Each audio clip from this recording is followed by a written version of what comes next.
মা দুর্গা কৈলাসে ভাড়ার ঘরের সামনে বসে পান সাজছিলেন। জয়া বিজয়া কাছে বসে খয়ের সুপুরি কুচিয়ে দিচ্ছিল। তার দিক পান সাজাটি মা কারো হাতে দিতে রাজি নন। ভোলা মহেশ্বরের জিনিস বলে কথা, কে চুন বেশি দিয়ে ফেলবে, কে খয়ের বেশি দিয়ে ফেলবে, বেচারি ভোলানাথের গাল পুড়বে, জিভ টেতবে। শত কাজের মধ্যে তাই মা দুর্গার নতুন এই এক কাজ। গত বছর মর্তলোক থেকে এই পানের নেশাটি ধরিয়ে এসেছেন ভোলা মহেশ্বর। অবশ্যি চিরটা কালই তো তিনি বছরে বছরে ওই মর্তভূমিতে শ্বশুর বাড়ির দেশে যাচ্ছেন আসছেন। 3 দিন ধরে খানাপিনা বাজনা বাদ দিয়ে আলো রোশনায় আর জগঝম্পই ঝালাপালা হয়ে দশমীতে কৈলাসে এসে বাঁচছেন। আর এসে মা দুর্গার কাছে তার বাপের বাড়ির দেশের লোকদের পাড়া বাড়ির নিন্দেমধ্য করছেন। শিখে টিকে তো কিছু আসছেন না কখনো। হঠাৎ গত বছরেই কি হলো তাহলে খুলেই বলতে হয় ব্যাপারটা। চিরকালে পুজোয় কাঁচা চালের নৈবেদ্যের চূড়োর ওপর ফাঁকা পানের খিলি বসানো থাকে। পুরুত ঠাকুর তাই নম করে নিবেদন করে সারেন। কিন্তু গতবারে খেজুর বাগান সাইকেল ক্লাবের সার্বজনীন পুজোয় চোঙ্গা প্যান্ট আর নামাবলী শার্ট পরা ভক্তরা হঠাৎ এই দৃশ্য দেখে বলে উঠেছিল, এ কি ঠাকুর মশাই, পানের খিলি ফাঁকা কেন? ঠাকুর দেবতার সঙ্গে ফাঁকির কারবার, মশলা কই? পুরুত বললেন, পুজো করে চুল পাকালাম বাবা, নৈবেদ্যের পানে তো কখনো মশলা থাকতে দেখিনি, ফাঁকাই থাকে। চোঙ্গা প্যান্টরা বলল, না না, ছি ছি, ওটা ঠিক না স্যার, এনে দিচ্ছি মশলা। সামনের পানের দোকান থেকে মশলা টশলা তো এনে দিলই, তার সঙ্গে আবার দিলীপের চর্দাও। বেশ তোয়াজি পান হলো। কিন্তু মা দুর্গার তো ওসবে অভ্যেস নেই, একটা খেয়েই মাথা বনবন। তাড়াতাড়ি বাকি পানগুলো মহাদেবকে দিয়ে বললেন, আপনি খান ঠাকুর, আপনার ভাং খাওয়া মাথা, দেখুন যদি না ঘুরে। খেলেন ঠাকুর, আর সেই ঘুরলই মাথা, মানে খেয়ে মাথাটি যাকে বলে একেবারে ঘুরে গেল। ভাবলেন, আহা, এ কি জিনিস, এমন মধুর জিনিস তো এতদিন বঞ্চিত ছিলাম, খাইনি। সিদ্ধি খেয়ে খেয়ে অরুচি ধরে গেছে। মিঠে পানের সঙ্গে দিলীপের চর্দা, আহা, অতুলনীয়।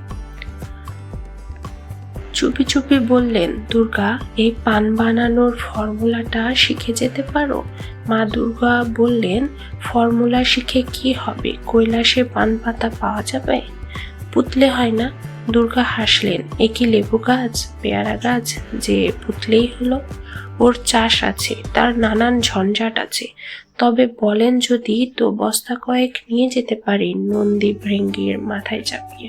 শিব বললেন, ওরা দুজনে আর কত পারবে, তোমার জয়া বিজয়াকেও লাগিয়ে দাও। মা দুর্গা মাথা নেড়ে বললেন, না, ওদের হাতে অন্য জিনিস থাকবে, নন্দী ভৃঙ্গি গন্ধ মাদন বইতে পারে। ব্যাপার এই, মা দুর্গাও বছর 2 হলো মর্তলোক থেকে একটি বদভ্যাস করে বসে আছে, সেটি প্রকাশ করেননি। রান্নাঘরের কোণে বসে সেরে নেন জয়া বিজয়া পেশেদ পায়। তারও একটা ইতিহাস আছে। বসন্তপুরের বিখ্যাত মুখুজ্জে বাড়িতে হচ্ছিল মায়ের পুজো, খুব রমরমা। কিন্তু মুখুজ্জে কর্তার সে বছর শরীর খারাপ। ডাক্তার বলেছে উপোস চলবে না, অন্তত একটু চাও খাবেন। বরাবর কর্তা মহাষ্টমীতে উপোস করে আসছেন, এবার খেতে হবে, মন খারাপ। ছেলের বউ একটা বড় পাথরের গেলাসে করে চা দিয়ে গেছে। বিশুদ্ধ চা খেলে যদি উপোসের দোষ কিছুটা কাটে, মুখুজ্জে কর্তা সেটি নাড়াচাড়া করছেন, মুখে তুলতে হাত উঠছে না। ছেলে বকাবকি করে গেল, কি বাবা, এখনো খাননি? মুখুজ্জে কর্তা তখন দেবীর সামনে গেলাসটা বসিয়ে দিয়ে বলে উঠলেন, তবে মা, তুই আগে পেশাদ করে দে। অগত্যা মাকে অলক্ষ্যে সেই চায়ে চুমুক দিতে হলো। ব্যাস, তারপরেই অস্থির, ঘোরতর চিন্তা। জয়া, খোঁজ নিয়ে এ জিনিস কোথায় পাওয়া যায়, কি করে বানাতে হয়। অতঃপর চুপি চুপি মর্ত থেকে টিন কয়েক কৈলাসে নিয়ে এলেন। এবছরেও এনেছেন। তা রেখে রেখে না খেলে ও আর কতদিন। নন্দী ভৃঙ্গির চোখে পড়ে গেলে তো মিনিটে মিনিটে উনুনে কেটলি চাপাবে। এই যে বস্তা বস্তা পান এলো, তাও তো প্রায় শেষ হয়ে এসেছে। তবু তো জয়া হিমালয়ের এক গভীর গহ্বরে, মানে প্রায় ডিপ ফ্রিজে তুলে রেখে দিয়েছে পলিথিনের চোঙ্গায় মুড়ে, তাই না পচে টচে যায়নি। কিন্তু আর কদিন চলবে? যতই মা দুর্গা গুনে গুনে খরচ করুন, সামনের পুজো পর্যন্ত কি আর পৌঁছবে? শিব ঠাকুরের তাই মন খারাপ।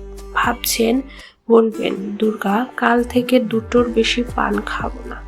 এমন সময় হঠাৎ শিবের আসন টলে উঠল। চমকে বলে উঠলেন, নন্দী, দেখ তো কে কোথায় ডাকছে। নন্দী কৈলাসের উঁচু চূড়ো থেকে দেখে বলল, একটা লোক আপনার এক মন্দিরে হত্যে দিচ্ছে। সেরেছে। আবার কার কি হলো রে বাবা? নন্দী, কোন মন্দিরে? নন্দী আরো বুক ঝুঁকিয়ে দেখল, আগে জয়গ্রামে জল্পেশ্বরের মন্দিরে। কি চাই লোকটা? প্রভু, কি আর বলবো, মামলায় জিততে চাই।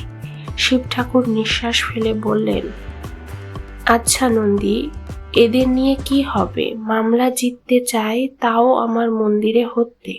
তা কি আর করবে? আপনি ছাড়া গতি কোথায়? জিততে তো হবে। বলি, লোকটা ভালো না মন্দ? নন্দী মাথা চুলকে বলে, প্রভু, আপনি তো সর্বজ্ঞ। তার মানে তুমি একটু এনকোয়ারি করে দেখতেও পারবে না? তা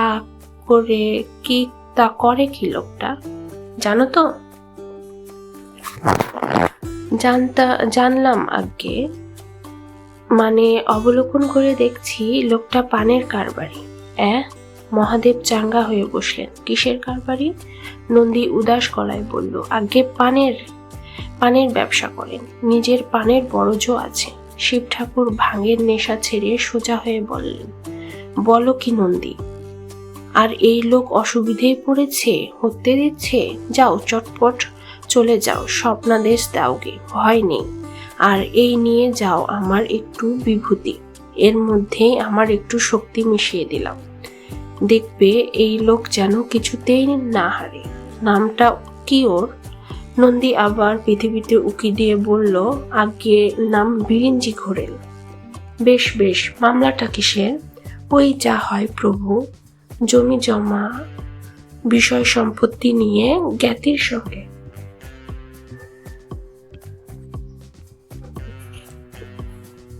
ঠিক আছে, ওই জ্ঞাতিটাকে গোহারণ হারিয়ে দিবি। চটপট চলে যা। মরতে যাবার নামে তো নন্দী এক পায়ে খাড়া। আহা, ওখানে কত মজা, কত আমোদ। পোড়া কৈলাসে সিনেমা আছে, সার্কাস আছে, মেলা আছে, রাত দিন বাজনা, সভা ফাংশন আছে। তাড়াতাড়ি সেজে গুজে মা দুর্গাকে প্রণাম করতে যাচ্ছে। ভৃঙ্গি ধরল, বেশ মজায় আছিস দাদা, কদিন থাকবি? কি জানি কদিনে কাজ মেটে।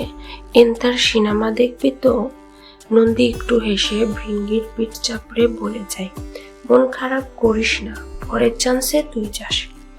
ভৃঙ্গি বেজার গলায় বলল, যাব না কেন? মরতে যখন মরক মহামারী হয়ে আবার আসন টলবে, তখন বাবা আমায় পাঠাবে। ভৃঙ্গি গোজ হয়ে বসে থাকে। নন্দী মা দুর্গার অন্দরের দিকে এগোয়। কিন্তু ওখানেও এক কাণ্ড। ওখানেও পৃথিবীর এক ভক্ত আকুলি বিকুলি প্রার্থনায় মা দুর্গার আসল টলিয়েছে। বিজয়া এনকোয়ারি করে জেনেছে জয়গ্রামের পঞ্চু ঘোরেল নামে এক লোক মা দশভুজার মন্দিরে মাথা করছে আর মোটা মোটা মানত করছে মামলা জিতিয়ে দিতে হবে। মা দুর্গা প্রথমে ভারী রেগে উঠেছিলেন।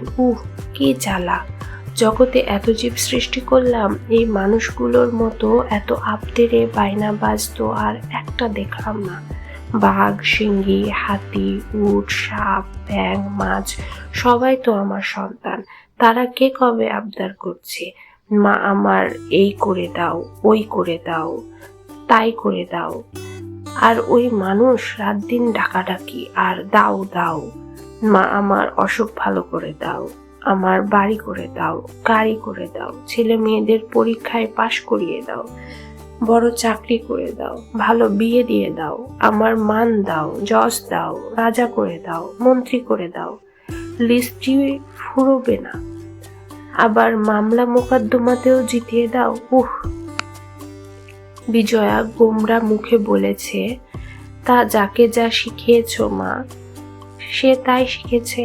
অন্য সব জীবজন্তুকে ডাক ছাড়া আর কিছুই শেখাওনি।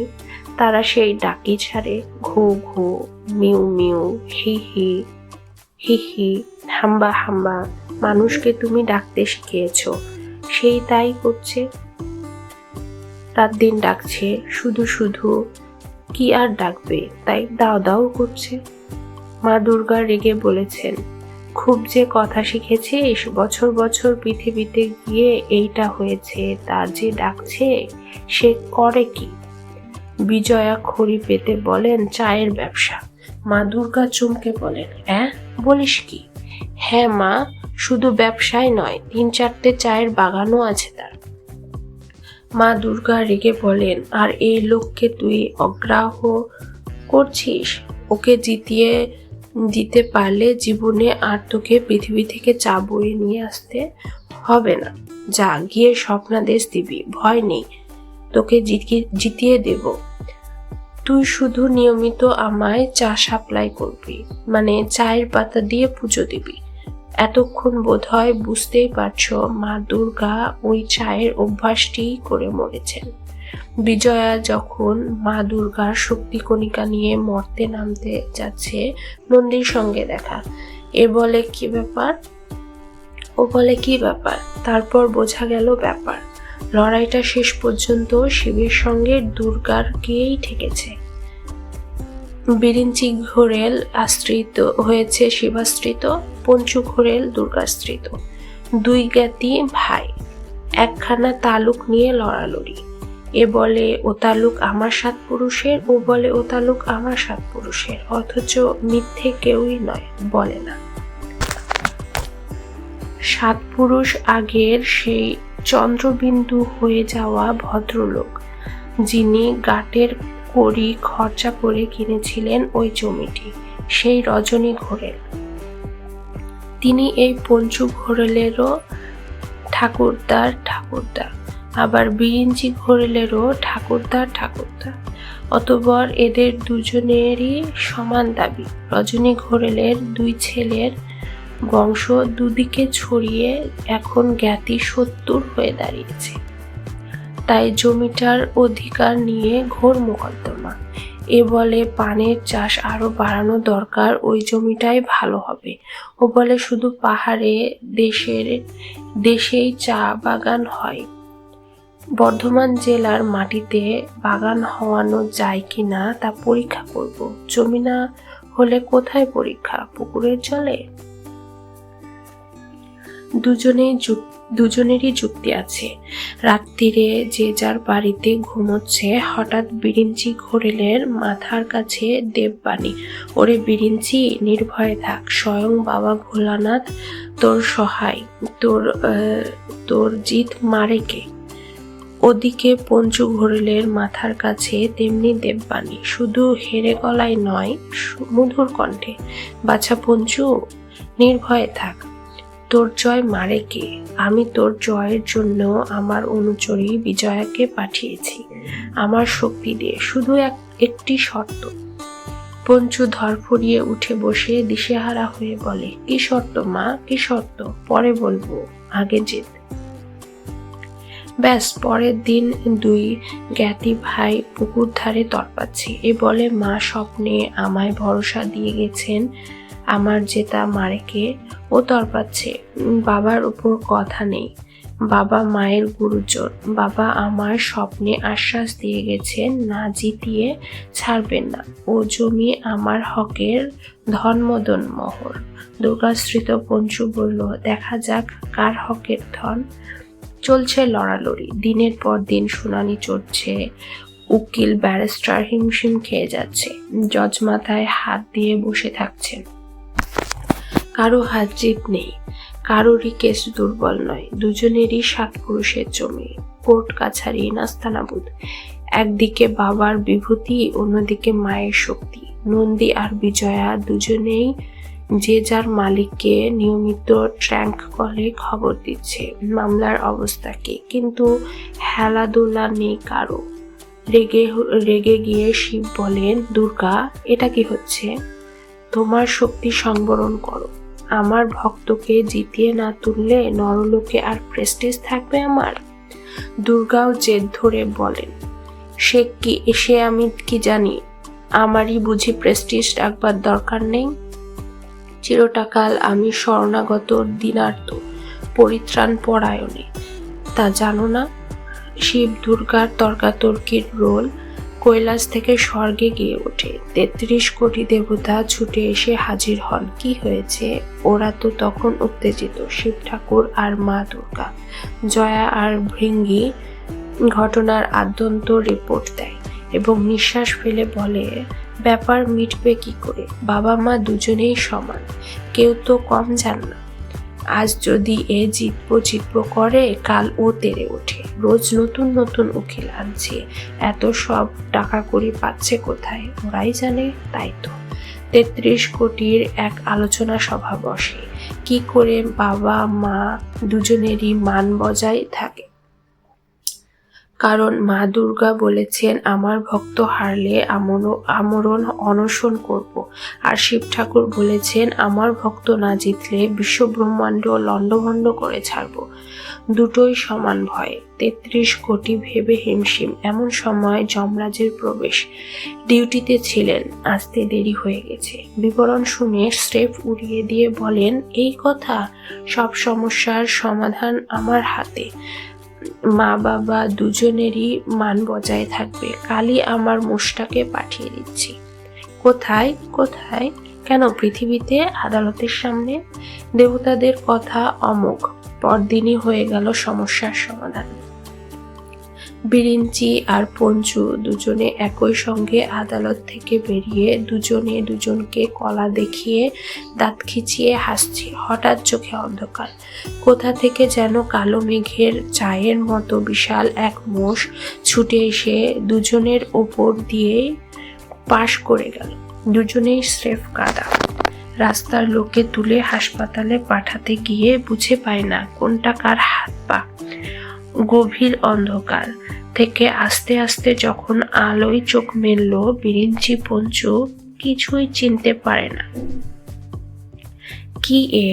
আদালত, বাড়ি, হাসপাতাল? উঠে বসতে যেতে দেখলো পঞ্চুর মাথার কাছে মা দশভুজা, বিরিঞ্চির মাথার কাছে জল্পেশ্বর শিব। শিব বললেন, বাবা বিরিঞ্চি, কোনো কষ্ট হচ্ছে? বুঝতে পারছি না প্রভু। তুমি কে মনে আছে? কি আশ্চর্য, মনে থাকবে না? আমি বিরিঞ্চি ঘোরেল, পানের কারবারি। দেশে বরজ লাগাবো বলে জমি নিয়ে। ঠিক আছে ঠিক আছে, সামান্য নিয়ে ভাইয়ের সঙ্গে ঝগড়ায় কাজ কি? এই দেখো, অগাধ অফুরন্ত জমি পড়ে আছে, সব তোমার। শত শত পানের বরজ লাগাও। বিরিঞ্চি রেগে বললে তো ঠাকুর, এত জমির খাজনা দেব কোথা থেকে? আহা, খাজনা টাজনা তোমায় দিতে হবে না। তুমি শুধু প্রতিদিন আমার ওখানে কিছু করে পান পাঠিয়ে দেবে। বিরিঞ্চি উপুর হয়ে পড়ে বলল, সে আর বলতে। কিন্তু প্রভু, এই জায়গাটা কি আশ্চর্য, বুঝতে পারছো না? কৈলাস। বুঝবো আর কি করে? কৈলাসে তো হরঘড়ি আসা যাওয়া নেই।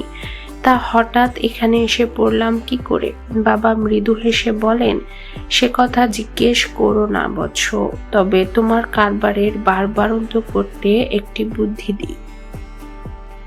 তোমার ওই পান থেকে একদিন 36 কোটি খিলি পান ভালো করে সাজিয়ে 33 কোটি দেবদেবীকে দুটো দুটো খাইয়ে দিও। তারপর দেখো ওদিকে পঞ্চু ঘোরালের সঙ্গেও মা দুর্গার কথাবার্তা চলছে। মা দুর্গাও বলেছেন ওই কৈলাস শিখরে অফুরন্ত জায়গা পড়ে আছে, যত পারিস চা বাগান করো বৎস, শুধু একটি শর্ত, আমায় নিয়মিত চা সাপ্লাই করবে। রান্নাঘরের কোণে বসে লুকিয়ে লুকিয়ে খেতে আর ইচ্ছে নেই, ভালো চায়ের যোগান দিবি, মাঝে মাঝে 33 কোটি দেবদেবীকে ডেকে টি পার্টি দেব, বুঝুন ওরা। আমার বাপের বাড়ির দেশের খাওয়া দাওয়াটি কেমন? পঞ্চু মহোৎসাহে বলে, ভালো চা যদি বলেন মা, এক্ষুনি টি পার্টি লাগিয়ে দিতে পারেন, শুধু যদি একটা লম্বা আকশি পায়। আকশি? মা দুর্গা আকাশ থেকে পড়েন। আকশি কি হবে? পঞ্চু ঘোরেল একটু ঘোরেল হাসি হেসে বলে, ওই নিচুতে দার্জিলিংয়ে আমার দুখানা চা বাগান পড়ে রয়েছে, ও দুটোকে টেনে তুলে আনবো। বিস্তর দেনাপত্তর করে এসেছি, শেষে আবার দেনা পাওনাদারেরা বেচে কিনে নিয়ে যাবে। তার আগেই রাতারাতি। মা দুর্গা অবাক হয়ে বলেন, আকশি দিয়ে গোটা দুটো বাগান তুলে আনতে পারবি? পঞ্চু গলবস্ত্রে বলে, তোমার দয়া আর তোমার আকশি, এ পেলে গোটা পৃথিবীখানায় তুলে আনতে পারি মা। তা তুচ্ছ দুখানা বাগান নাও বার করো আকশি, আজই লাগিয়ে দাও টি পার্টি। যে কথা সেই কাজ, লম্বা এক আকশি লাগিয়ে চা বাগান দুখানা তুলে আনলো পঞ্চু, একেবারে কুলি কামিন মাই তাদের ঝুড়ি চুবড়ি সমেত। নিজের বাগান নিজের লোকজন চিনতে ভুল হয় না। তাছাড়া কৈলাসের একেবারে সরাসরি নিচেই তো দার্জিলিং, অসুবিধে হলো না টেনে তুলতে। টি পার্টি দিলেন মা দুর্গা, খেয়ে 33 কোটি দেবতা একেবারে বিভোর। ঝপাঝপ টন টন চায়ের অর্ডার দিয়ে ফেললেন পঞ্চুকে। ওদিকে বাবা ভোলানাথও বসে নেই, তিনি বিরিঞ্জিকে তাতাচ্ছেন। বিরিঞ্জি আবারও যে সেই হারা জেতা, পঞ্চু জিতে যাচ্ছে। বিরিঞ্জি মুচকি হেসে বলে, খ্যাপা ঠাকুর খেপেছেন, পঞ্চার চাল আমি টের পাইনি। আগেই নন্দী ভিঙ্গির 2 দাদাকে পাঠিয়ে আমার বারুইপুরের 3খানা বড়জি উপরিয়ে অনিনি। 36 কেন, একেবারে 72 কোটি খিলিপান মজুত রেখেছি। টি পার্টির শেষ মুখশুদ্ধির জন্যে দেবতা পিছু এক গন্ডা করে পান ধরে দেব। যে কথা সেই কাজ, পানও ফেলনা হলো না। সে নিয়েও দেবদেবী মহলে কারাকারি আর অর্ডার দেওয়ার হুড়োহুড়ি। তদবধি কৈলাসে চা আর পানের চলন। মোড়ে অমর হয়ে যাওয়া পঞ্চু আর বিরিঞ্জি সমস্ত কৈলাস ক্ষেত্র জুড়ে চায়ের বাগান আর পানের বরজ করে ফেলে অবিরত তাদের তদবির করে চলেছে, আর যারা খাবার তারা খেয়ে চলেছেন।